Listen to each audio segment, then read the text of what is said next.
So hello guys, this is my first explanation video on YouTube.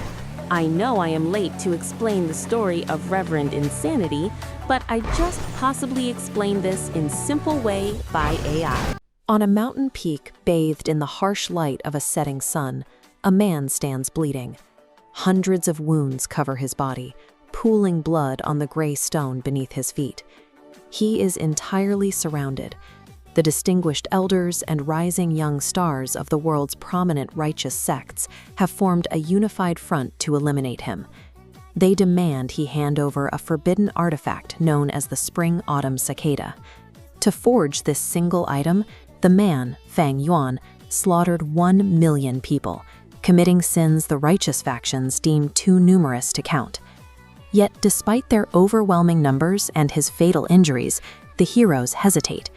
For 6 hours, these powerful martial artists remain paralyzed, watching a dying beast and fearing the damage he might inflict in a final counterattack.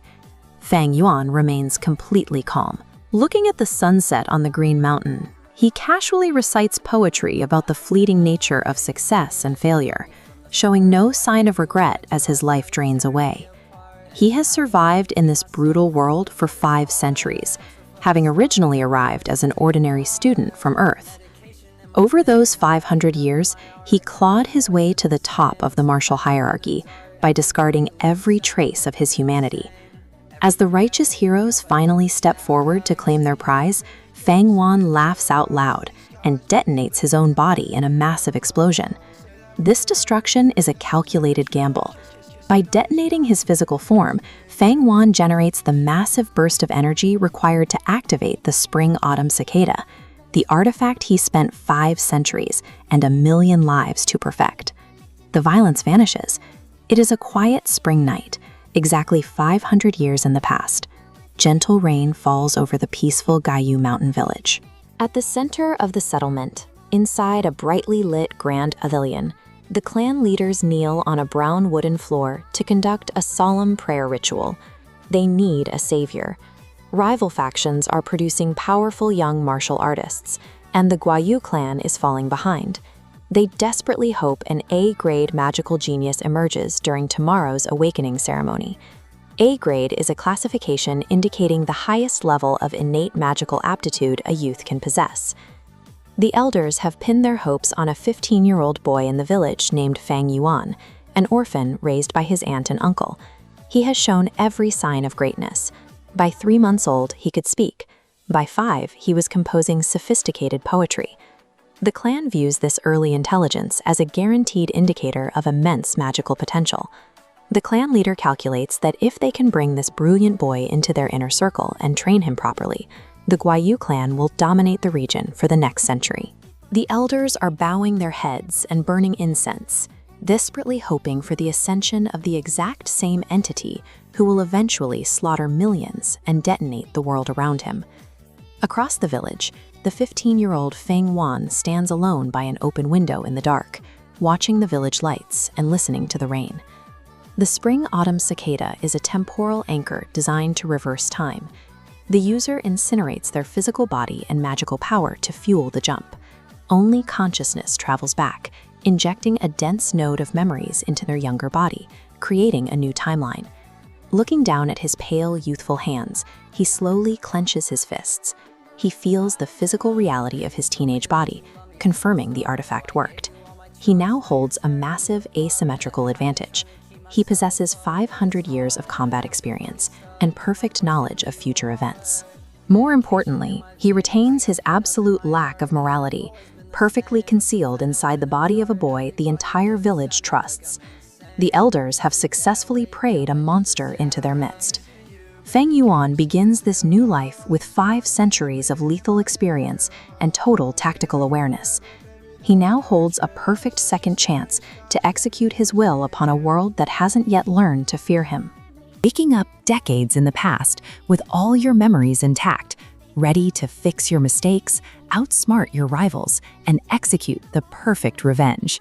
Fang Yuan achieved exactly this, but his method was exceptionally brutal. He utilized the Spring Autumn Cicada, a mythical Gu, which is essentially a magical creature formed from the essence of heaven and earth, capable of reversing the flow of time. To power it, he sacrificed his own immense cultivation and slaughtered hundreds of thousands of people. Yet, when the process finishes, Fang Yuan doesn't wake up as a triumphant, overpowered god. He opens his eyes in his childhood bedroom, back in his frail 15-year-old mortal body. The immediate physical deficit is severe. The Spring Autumn Cicada did not survive the trip. He has zero magical assets, no weapons, and his body lacks the primeval energy required to defend itself against even a wild boar. Surviving this cutthroat world from the bottom requires stripping away human emotion. To stay alive, Fang Yuan must view his new reality purely as a ruthless, transactional game of survival. The timing of his return is highly specific. Tomorrow is the awakening ceremony, the single event that permanently dictates a person's societal value and their access to clan resources. This chart predicts his genetic failure. Having lived this day before, he knows the ceremony will reveal his low-tier C-grade aptitude. Meanwhile, the ledger populates for his resentful twin brother, Fang Zhang, revealing him as a highly coveted A-grade prodigy. This genetic reveal will cause an immediate societal shift. Fang Yuan will be stripped of the genius status he has held since childhood, and the clan will instantly transfer all their favor, respect, and resources to his brother. Adding to his liabilities, his aunt and uncle, acting as his guardians, have already stolen his deceased parents' inheritance. They view raising the twin boys strictly as a financial investment to secure their own future comfort. With no magical talent, with zero wealth, and an opportunistic family, a traditional protagonist would be doomed. To navigate this, Fang Yuan must adopt a level of cold, calculating logic that bypasses the traditional rules of family and morality. Fang Yuan's reaction to losing the mythical cicada is completely pragmatic. He feels zero despair. His logic is simple. If he refined the creature in his previous life, he can just build it again in this one. His true, untouchable asset is internal. He retains 500 years of perfect historical context, memories of arduous cultivation, and bloody combat experience. This timeline illustrates his memory's scope. He knows the exact coordinates of hidden treasures, the identities of unborn geniuses, and the precise timing of political collapses. In this universe, information is capital. Knowing when and where assets manifest is vastly more valuable than physical power. The immediate bottleneck is operational. If he acquires high-level treasures right now as a frail mortal, he won't be able to digest them. Holding a highly valuable asset without the strength to defend it makes him an immediate target for assassination. By treating his memories as an investment portfolio rather than a direct weapon, Fang Yuan holds a monopoly on the future. His current mortal weakness is just a temporary, solvable equation. Look at his interaction with his resentful twin brother and the memory of his abusive aunt and uncle. Most narratives would frame these people as targets for righteous revenge.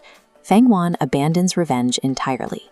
He calculates that holding on to hatred, jealousy, and ego are emotional liabilities. They waste the energy he desperately needs for survival. He applies the law of the survival of the fittest to his own family. He views their betrayal not as a personal slight, but as a natural, biological process of the strong preying on the weak. He applies this same detachment to his physical environment. He explicitly views his settlement on Qingmao Mountain as a restrictive prison cell. However, a prison cell provides utility. The oppressive clan structure acts as a secure cage, shielding his powerless physical body from the fatal dangers of the misty wilderness. His short-term plan is entirely parasitic. He will strategically play the role of a loyal clan member, siphoning their resources just long enough to reach rank 3 Gu Master status, the minimum threshold to survive outdoors, before discarding the clan entirely. Back in the present, Fang Yuan stands quietly by his window, watching the night rain. He is perfectly calm on the eve of the ceremony that will ruin his social standing. He feels a complete psychological detachment from his brother. There is no anger that Fang Zhang is about to usurp his title as the family genius. 500 years of previous life have condensed into a single realization. The path to immortality is inherently solitary. It requires the ruthless elimination of anyone who stands in the way. He knows he is destined to be the enemy of the whole world. This is not out of cartoonish malice, but because everyone else simply represents an obstacle on his personal balance sheet. In a truly cutthroat world, ultimate power isn't granted by magical artifacts or supreme genetics.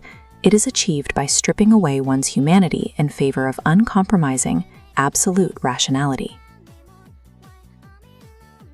I hope you all enjoy the video. If you reach the end, please like and subscribe. It makes me happy and give courage to upload more parts of this series.